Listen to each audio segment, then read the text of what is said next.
Some fates cannot be avoided, even when the soul begs to flee. Michel had been riding for 3 days through the Arizona desert, following a map he found among his dead father's belongings. The sun beat down his back through the faded cotton shirt, and the dust clung to his skin like a second layer of suffering. He didn't know exactly what he was looking for in those barren lands, only that something was pulling him forward with the force of an invisible current. The wind carried ancient stories through the cacti and the red rocks, stories of men who came before him, seeking gold, revenge, or simply a place where they could forget who they were. Michael understood this need. 2 months ago, after his father's funeral, he found letters hidden in the attic of the family home. Letters that spoke of a lost ranch, of a debt that was never paid, of women who kept secrets older than the mountains. His horse, a brown, calm-tempered animal, began to show signs of fatigue. His ears moved nervously, picking up sounds that Michel could not yet hear. On the horizon, a dark line broke the golden monotony of the desert. They were not clouds. It was smoke rising in thin, straight columns, like fingers pointing to the sky. The map indicated that the ranch was exactly in that direction. Michael touched his shirt pocket, feeling the yellowed paper he carried with him. The instructions were simple, written in her father's trembling handwriting. Look for the 3 sisters. They know what you need to know. At the time, he thought they were the words of a man delirious on his deathbed. Now, riding under the merciless sun, he began to suspect that his father had never said anything for no reason. With each step of the horse, the air grew heavier. It wasn't just the heat. There was something in the atmosphere that made the hairs on his arms stand on end, an energy that vibrated in the silence of the desert. Michel ran his hand over his sweaty forehead and adjusted his hat over his eyes. His father always said that some truths can only be found when one is ready to face them. Michel was beginning to understand what this meant. The columns of smoke became clearer as he approached. It wasn't the kind of smoke that comes from fires or destruction. It was organized, controlled, as if someone kept fires burning on purpose. A sign, a warning, or perhaps an invitation to those who knew how to read the signs of the desert. The horse slowed its pace without Michel pulling the reins. The animals always felt first when something was different. Michel got out of the saddle and walked alongside the horse for a few meters, letting them both get used to the new energy that hung in the air. His footsteps created small clouds of dust that rose and crumbled in the dry wind. It was then that he saw the buildings. They were not the ruins he expected to find, based on his father's letters. The ranch was standing, well-maintained, with adobe walls that reflected the afternoon sun, and a red-tiled roof that looked like it had been repaired recently. But what caught his attention the most was the absolute silence that surrounded the place. Not even the wind made noise there. Michel remounted and led the horse toward the main gate of the ranch. His hands trembled slightly on the reins, not from fear, but from an anticipation he couldn't explain. It was as if his whole life had been a preparation for this moment, for this place that he knew only through words written on yellowed paper. The gate was open, swaying gently on well-groomed hinges. Michel passed him and entered the main courtyard of the ranch. The place was clean, organized, as if it were inhabited by people who respected the land and their own lives. But there was no sign of movement, neither horses in the corrals, nor chickens scratching, nor the typical noise of a ranch in operation. That's when he saw them. 3 women were standing on the porch of the main house, motionless as stone statues. They were tall, much taller than anyone Michel had ever seen. His shadows stretched across the courtyard like dark fingers, and his eyes shone with an intensity that cut the distance between them. They wore simple clothes, but there was something about their posture that commanded respect and inspired an instinctive reverence. The woman in the center stepped forward. His voice pierced the still air with crystalline clarity, carrying echoes of ancient knowledge and infinite patience. "You've finally arrived." Michel felt the world move beneath his feet. These were not words of surprise or questioning. They were words of confirmation, as if his arrival was part of a plan drawn up long before he was born. The map, his father's letters, the journey through the desert, everything seemed to have been orchestrated to take him to that moment, to that place, to those three women who were waiting for him with the patience of those who know the secrets of time.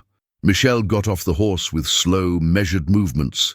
Every muscle in his body was tense, not out of fear, but out of an acute awareness that he had crossed an invisible line. The air around the three women seemed different, denser, charged with an energy that made the skin tingle. The woman in the center had braided grey hair that came down to her waist. His eyes were so light blue that they seemed transparent, as if they could see through the layers of time and lies that people carry with them. The other two stood silently by his side, one with hair as red as sunset fire, the other with black hair that absorbed the surrounding light. Michel tied the horse's reins to the nearest pole and walked towards the balcony. Each step echoed in the silent courtyard, creating a rhythm that seemed to awaken dormant echoes on the adobe walls. He stopped at a respectful distance from the women, taking off his hat and holding it to his chest. The grey-haired woman descended the steps of the balcony with a gracefulness that contrasted with her imposing stature. Up close, Michel could see that she was not only tall, but possessed a presence that filled the space around her, as if she were made of something more solid than flesh and blood. His hands were large and calloused, hands that knew hard work and difficult decisions. She stopped in front of Michel and held out one of her hands. When he touched her to greet her, he felt an electric current rise up his arm. It wasn't uncomfortable, but it definitely wasn't normal. It was like touching the surface of a lake during an electrical storm, feeling all the energy contained in the water. The woman studied Michel's face for a long moment, her transparent eyes mapping every line, every small scar left over the years. Finally, she nodded to herself, as if she had confirmed something important. The other two women came down from the balcony and positioned themselves next to the first. The red-haired one had eyes green like rough emeralds, and Michel could feel the warmth emanating from her skin, even from 6 feet away. The black-haired woman had eyes as dark as deep wells, and around her the air seemed fresher, as if carrying the promise of rain in the desert. The grey-haired woman spoke again, her voice carrying an accent that Michel couldn't identify. It was as if she had learned to speak in many different places, absorbing pieces of each region she passed through. She said she knew Michel's father very well. Decades ago, he had come to the ranch looking for something he had lost. Not gold or earth, but a part of himself that he had left behind somewhere along the way. Michel's father had spent 3 weeks at the ranch, working alongside the three women, learning things about himself that he never knew existed. Michel felt a knot form in his stomach. Her father had never mentioned a trip to Arizona, never talked about a ranch, or about women keeping secrets. All his life, Michel believed he knew his father completely, discovering that there were entire chapters of his father's life that remained secret was like discovering that the ground beneath his feet was actually quicksand. The red-haired woman approached and placed a hand on Michael's shoulder. Through the fabric of his shirt, he felt a warmth that penetrated to his bones. She explained that his father had left something at the ranch before leaving, something that could only be claimed by blood of the same bloodline. An inheritance that could not be sent by mail or delivered by strangers. Michel asked what it was, but the three women exchanged meaningful glances. The black-haired one approached, bringing with her that impossible cool breeze, and said that some answers could only be understood after the person was ready to receive them. First, Michel needed to prove that he was really that man's son, not just in blood, but in character. The challenge would be simple on the surface, but Michel suspected that appearances could be deceiving in this place. He would need to spend 3 days at the ranch, performing 3 tasks that the women would give him. If he managed to complete them successfully, he would receive his father's inheritance and also the answers to the questions he didn't even know he had. Michel looked around the silent ranch, feeling the weight of the decision. He could get on his horse and go home, pretending he never found that place. He could continue to live in comfortable ignorance of his father's secrets, or he could stay and discover truths that might change everything he thought he knew about his own life. The sun began to move toward the horizon, painting the sky with shades of orange and red. The shadows of the three women lengthened even further, creating geometric patterns in the dirt patio. Michel felt that time moved differently in that place, as if the minutes were longer and more loaded with meaning. He put the hat back on his head and looked straight into the eyes of the grey-haired woman. His decision was made even before the words left his mouth. Some paths can only be traveled when you are willing to leave behind who you thought you were. The three women smiled at the same time, a smile that carried approval and also a touch of something that could be pity or understanding. Michel had the feeling that he had just committed to something much bigger than he imagined, something that would change not only what he knew about his father, but also who he himself was destined to become. The first task began even before dawn. Michel woke up in a simple but comfortable room in the ranch's main house, feeling like he'd slept for days instead of a few hours. The straw mattress and woolen blankets reminded him of his childhood on his grandfather's farm, before life became too complicated for such simplicity. The red-haired woman was waiting outside when he left. She pointed to the eastern horizon, where the sun was beginning to paint the sky with golden hues, and explained the first task. Michel needed to find a lost well somewhere in the desert, a well that his father had discovered decades ago, but that has disappeared from the sight of everyone else since then. She handed Michel a water canteen, a piece of stale bread, and an ancient bronze compass. Nothing more. He told him that he would have until sunset to find the well and return, and that the water he brought back would be used for something important the next day. Michel asked how he would know he had found the right well, and she just smiled, saying that he would know when he got there. Michel mounted his horse and set off towards the desert. The morning was cool, but he knew that the heat would arrive in a few hours with the force of a hammer. The horse seemed to know the territory better than he did, choosing paths between the rocks and cacti with a security that suggested familiarity. For the first hour, Michel followed the compass's direction systematically, mapping the terrain in his mind and looking for signs of water. But as the sun rose in the sky, he began to realize that he was thinking about the problem in the wrong way. His father had not found that well using logic or traditional methods. He had found it by following something deeper, something that Michel still didn't know how to access. He stopped the horse next to a rock formation and went down to rest in the shade. As he took a sip of the canteen, he closed his eyes and tried to connect with his father's memories. What kind of man was he when he was young? What kind of instincts guided him when he was lost and thirsty in the wilderness? It was then that Michel remembered something. His father always said that the earth spoke to those who knew how to listen. For years, Michel thought this was just a poetic metaphor. But sitting there, surrounded by the immense silence of the desert, he began to understand that perhaps there was something more literal in these words. He put his hands on the ground and closed his eyes, trying to feel something beyond the rough texture of the earth. At first, there was nothing but the heat rising from the rocks.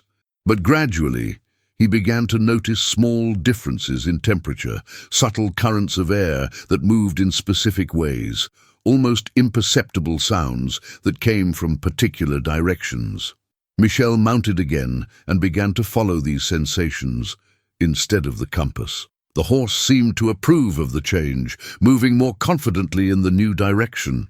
They rode for 2 hours through terrain that grew progressively rockier and more broken, following a path that existed more in Michel's intuition than in the physical world. That's when he heard the sound. It was barely perceptible, a soft murmur that could easily be mistaken for the wind passing through the rocks. But there was a rhythm to it, a cadence that resembled running water. Michel followed the sound through a narrow gorge, where red stone walls rose on either side like natural cathedrals. The pit was hidden in a small cave at the end of the gorge. It was unlike anything Michel had expected to find. The water sprang from a fissure in the rock and pooled into a perfectly circular natural pool. The water was so clear that it seemed not to be there, as if it were possible to see through it to the center of the earth. Michel got off his horse and approached the edge of the well. The water reflected his face, but there was something strange about the reflection. For a moment, instead of seeing his own face, he saw his father's face as it must have been as a young man. The same jawline, the same eyes, but with an expression of determination and peace that Michel had never seen in his father during his adult life. He filled the canteen with water from the well, feeling that each drop carried a weight that went beyond the physical. The water was incredibly cold despite the desert heat, and when Michel touched his lips to it, he had the feeling of drinking something that had been around since the beginning of time. The trip back to the ranch was faster, as if the horse knew a shortcut that didn't exist on the way out. Michel arrived just before sunset, finding the three women waiting in the courtyard. The red-haired woman took the flask from her hands and took a small sip. She closed her eyes for a moment, then nodded approvingly. The grey-haired woman approached Michel and told him that he had passed the first test, not because he had found the well, but because he had learned to listen with something beyond his ears. He said that it had taken his father 3 days to discover the same lesson, and that Michel had a natural connection with the silent voices of the land. But the real surprise came when the black-haired woman approached carrying a metal basin. She poured the water from the canteen into the basin, and Michel saw something impossible happen. The water began to glow with a soft, golden light, as if it had captured a piece of the desert sun and kept it alive. The three women smiled when they saw the look of astonishment on Michel's face. The grey-haired woman explained that this well was not just an ordinary water source. It was a place where the earth kept memories, where the past and the present met through elements older than civilization. Michel looked at the glowing water in the basin and understood that he had crossed another threshold. The first task had not only been about finding water in the desert, it had been about discovering that there were layers of reality that he never knew existed, layers that his father knew about, and that were now beginning to reveal themselves to him as well. Night fell on the ranch with the weight of partial revelations and promises of even greater mysteries to come. Michel knew that the next 2 tasks would be even more challenging, not because they would be physically more difficult, but because each would take him deeper into truths that would change his understanding of everything he believed he knew about the world and himself. The second morning brought with it a different atmosphere at the ranch. Michel woke up feeling the air heavier, loaded with a tension that made the hairs on the back of his neck stand on end. When he left the room, he found the black-haired woman waiting for him with a serious expression that contrasted with the tranquility of the previous day. She led him to a barn that Michel hadn't noticed before, a dark wooden building that seemed to absorb the morning light instead of reflecting it. Inside, hanging from the ceiling beams, were hundreds of strange objects. Amulets of twisted metal, stones with engraved symbols, pieces of wood carved into shapes that hurt the eye when observed for a long time. The woman explained the second task. Somewhere among those objects was hidden something that belonged to Michel's father, something he had left as collateral for a promise made decades ago. Michel needed to find this object using only his intuition and his connection to his father's memory. But there was one crucial detail. Each object in the barn carried the energy of a different person, and touching the wrong object could have unforeseen consequences.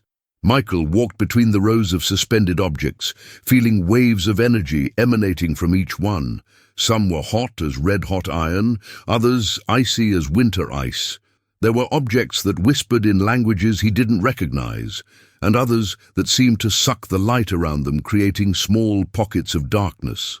He closed his eyes and tried to connect with his father's memories, looking for some clue as to what he might have left in that strange place. He remembered his father's calloused hands, always busy with some manual work. He remembered the smell of leather and machine oil that always accompanied the man. He remembered the way his father touched objects, with respect but also with familiarity, as someone who knew the real value of things. Guided by these fragments of memory, Michel began to move around the barn in a more focused way. His feet carried him to a section at the bottom, where the objects were less ornate, but seemed to carry a greater emotional weight. There, hanging from a simple iron hook, was a carpenter's hammer. It was no ordinary hammer. The wooden handle was polished by decades-long use, and the metal head had small scratches that formed almost deliberate patterns. As Michel approached, he felt an immediate familiarity. That hammer had the same weight in his hand as the hammer his father used at home, the same curvature in the handle that fit perfectly on the family's fingers. Michel held out his hand slowly, hesitating at the last second. What if he was wrong? What if that object belonged to someone else and brought consequences that he could not foresee? But something deep in his chest pushed him forward, a certainty that came from a place before the fear. When his fingers touched the handle of the hammer, the world transformed around him. Michel was no longer in the barn. He was in a carpentry shop that he immediately recognized, even though he had never been there before. It was the workshop that his father kept as a young man before he got married, before he moved to the city and abandoned manual labor. In the vision, Michel saw his father as a man in his early 20s, working at a wooden table with precision and care. His hands moved with the confidence of someone who knew every grain of the wood, every resistance of the material. There was a peace in his father's young face that Michel had never seen in real life, a deep satisfaction that came from creating something beautiful and lasting with his own hands. The view changed, showing the father handing the hammer to the grey-haired woman. They were in the same barn where Michel was now, but decades in the past. The father spoke words that Michel could not hear, but the expression on his face was that of someone making a solemn promise. The woman accepted the hammer with reverence, as if she understood the weight of what was being delivered. The vision vanished, and Michel was back in the present, holding the hammer in his hands. But now he understood what the object represented. It was not just a work tool. It was a symbol of the life that his father had chosen to abandon when he decided to follow a safer and more conventional path. It was a promise that one day he would return to reclaim that part of himself. Michel left the barn carrying the hammer, finding the three women waiting in the courtyard. The black-haired woman nodded approvingly when she saw what he was carrying. He said that his father had left the hammer as a guarantee that he would return to complete something he had started on the ranch, something that involved not only manual labor, but a deeper understanding of how to create things that lasted beyond the life of those who made them. The red-haired woman approached and showed Michel an unfinished building behind the main house. It was a small wooden chapel with half-finished walls and exposed beams that had been waiting for decades for skilled hands to complete them. He said that Michel's father had started that construction during his stay at the ranch, but had to leave before finishing it. Michel looked at the hammer in his hands, and then at the unfinished chapel. He now understood that the second task had not ended with just finding the correct object. The real task was to complete the work that his father had left incomplete, to use the same hands and the same skills to finish something that had been started with love and dedication. The grey-haired woman put a hand on Michel's shoulder and told him he had the rest of the day to work.